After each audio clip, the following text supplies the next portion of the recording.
Across the ages, few empires have commanded such awe and respect as the Roman Empire.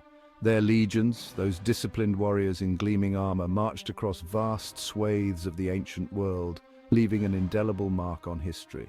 How did a relatively small city-state from the Italian peninsula come to dominate such a vast and diverse empire? The answer lies in the unparalleled effectiveness of the Roman army.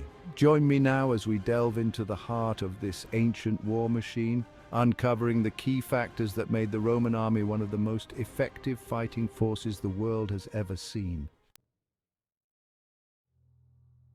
Picture a battlefield shrouded in dust and smoke. Amidst this maelstrom, the Roman legions stood apart, their formations as unyielding as a stone wall. Their success lay not in individual bravery, but in their mastery of tactics and strategy. The Romans were pragmatists, favoring practicality over flamboyance. They understood that battles were won not by reckless charges, but by carefully orchestrated maneuvers. Their signature formation, the legion, was a masterpiece of military organization capable of adapting to a multitude of combat situations. Imagine a living chessboard, each unit moving with precision and purpose. The legion, comprising several thousand men, could be further divided into smaller, more mobile units called cohorts. This modular system allowed for remarkable flexibility on the battlefield. If the enemy attacked with overwhelming force, the Romans would form a defensive perimeter, their shields interlocked, creating an impenetrable barrier known as a testudo, or tortoise. On the attack, the Romans employed a variety of tactics, often using their superior discipline to outmaneuver their opponents. One such tactic was the feigned retreat, designed to lure the enemy into a trap. As the enemy pursued, often in disarray, the Romans would suddenly turn, their formations reforming with astonishing speed, catching their overzealous attackers off guard. They were masters of adaptation, analyzing their opponent's strengths and weaknesses, exploiting every advantage and minimizing their own vulnerabilities. Their tactics were honed through centuries of warfare, ensuring that the Roman army remained a force to be reckoned with for centuries. Tactical ingenuity alone cannot forge an empire. What truly set the Roman army apart was their unwavering discipline, a quality instilled in every soldier from the very first day of training. This discipline wasn't just about following orders, it was about fostering a sense of unity, of shared purpose that transcended individual ambition. Imagine young men barely out of their teens arriving at the training camp, their belongings slung over their shoulders. They came from all walks of life, farmers, shopkeepers' sons, all united by their duty to Rome. Life in the Roman army was harsh, unforgiving. Their days were filled with grueling marches, weapons training, and back-breaking labor. Punishments were swift and severe, designed to weed out the weak and instill obedience. Yet, within this crucible of hardship, a profound transformation took place. The recruits learned to rely on each other, to trust the man beside them with their lives. This discipline was the bedrock of the Roman army, the invisible force that held the legions together even in the most desperate of circumstances. It allowed them to maintain cohesion under fire, to execute complex maneuvers with clockwork precision, and to withstand enemy assaults that would have shattered lesser armies. The Roman army's effectiveness stemmed not only from their tactical acumen and discipline, but also from the quality of their equipment and the rigor of their training. Each soldier was equipped to fight as a cohesive unit, their gear standardized to ensure uniformity and efficiency. At the heart of a legionary's arsenal was the gladius, a short sword designed for close-quarters combat. Unlike the slashing swords favored by many of their opponents, the gladius was a weapon of brutal efficiency, designed to thrust, to pierce armor and inflict fatal wounds.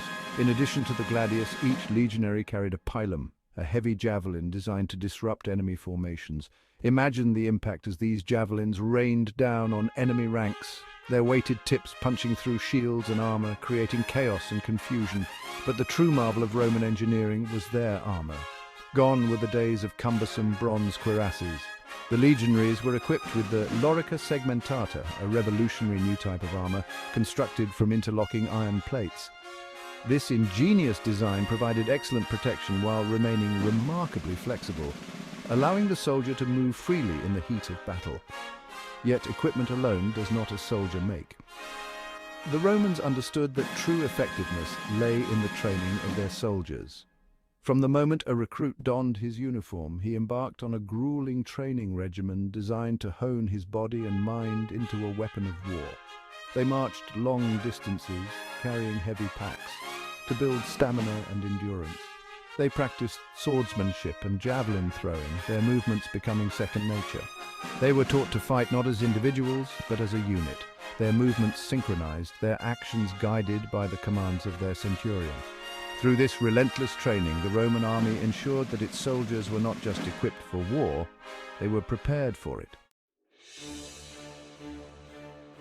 The Roman army's prowess wasn't confined to open battlefields. They were also masters of siege warfare, capable of bringing down even the most formidable fortifications. Their engineers were renowned throughout the ancient world for their ingenuity, their ability to devise and construct siege engines that seemed to defy the laws of physics.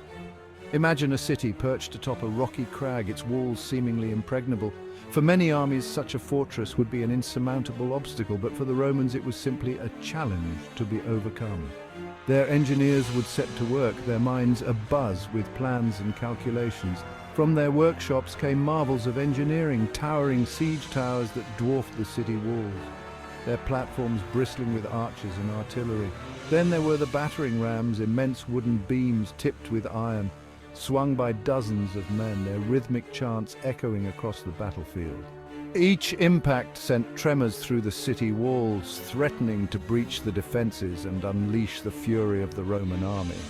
They also employed more subtle tactics, such as sapping, where tunnels would be dug beneath the city walls, weakening the foundations and causing sections to collapse. The Roman army's mastery of siege warfare wasn't just about brute force. It was about strategy, about patience, about slowly constricting the enemy, cutting off their supply lines and demoralizing their forces. More often than not, it was the Romans who emerged victorious, their perseverance and engineering prowess proving too much for even the most determined defenders. No army, however well-equipped or well-trained, can function effectively without strong leadership. The Roman army was renowned for its officers, men who led not from the rear but from the front, inspiring their men by example. At the heart of this leadership structure was the centurion, the backbone of the Roman army.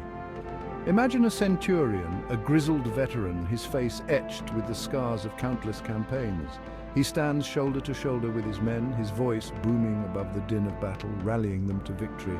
He is no mere commander, he is a leader, a father figure, respected and admired by those under his command. Centurions were chosen not for their noble birth, but for their experience, their courage, and their ability to command respect. They led from the front, sharing the same dangers and hardships as their men, earning their loyalty through deeds, not words. Above the centurions were the legates and tribunes, high-ranking officers responsible for commanding entire legions. It was this leadership, this potent combination of experience, courage, and charisma that transformed the Roman army from a collection of individuals into an unstoppable force. The Roman army was more than just a fighting force. It was a symbol of Rome's power, its discipline, and its unwavering determination. For centuries, their legions marched across the known world, their eagles held high, leaving an indelible mark on history. Their legacy lives on, not just in the ruins of their empire, but in the values they embodied: discipline, courage, loyalty, and a relentless pursuit of excellence. These are qualities that remain as relevant today as they were 2,000 years ago, reminding us that true strength lies not just in might, but in the will to persevere, to overcome adversity, and to achieve greatness.